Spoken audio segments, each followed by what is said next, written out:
د اتصالات مخابراتي شرکت له لوري د سیم کارتونو د ثبتولو پروګرام د لومړۍ پچې اچونې په بهیر کې ګټونکو پیرودونکو ته جایزې ورکړل شوې. په دغه پچې اچونه کې 1 کیلومتر موټر، 2 موټر سایکلونه او 20 زیرک ټلیفونونه شامل وو او ګټونکو ته یې د یوې جوړ شوې غونډې په ترڅ کې وسپارل.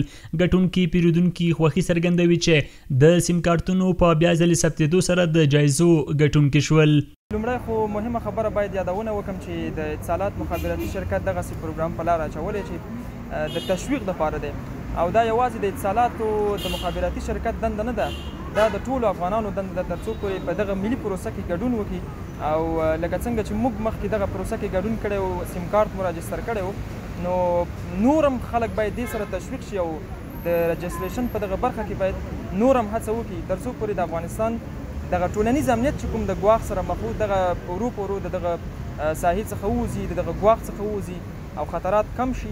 یا ما برای مردم این است که سیم کارت ثبت کنین که سیم کارت های عزیز رجستر شود که اتصالات به فضل خدا یک پروسه کامیاب است.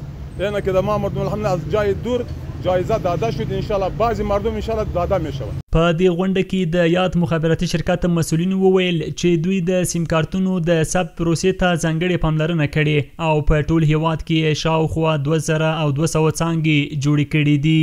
په افغانستان کې یو داسې پروژه عملي کول چې کلونو راهیسې موږ ډېر ستونزې او مشکلات په ډیټابیس کې لرل ډېر ګران کار دی. اتصالات په دې پروژه باندې د بیا ځلې د رجسټریشن پروژه باندې تر اوسه پورې تر $2 میلیون نه زیات مصرف کړی دی. یعنی په دې پروژه باندې تر $2 میلیون نه زیات مصرف راځي چې کوم مشتریان موږ بیا ځلې رجسټر کوو. موږ تر اوسه پورې د تیرې مارچ میاشتې نه چې کله دا طرز العمل موږ د دولت سره امضا کړو، تر 3 میلیون نه زیات مشتریان موږ په نوي طرز العمل باندې رجسټر کړي دي.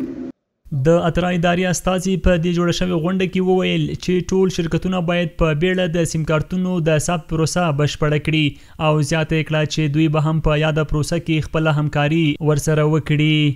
اول قانون تنظیم خدمات مخابراتی په 1970 کال کې نافذ شوی دی. هلته د 15 ماده په صراحت دا وایي چې دا ثبت او رجسټریشن سیم کارتونو دا د شرکتونو مکلفیت دی. تاسو ته معلومه ده چې دا ډېره مهمه پروژه ده. یعنی تاسو قبول کړئ چې امنیتي ارګانونه په دې حق له هر ورځ د مشکل سره مخامخ وي.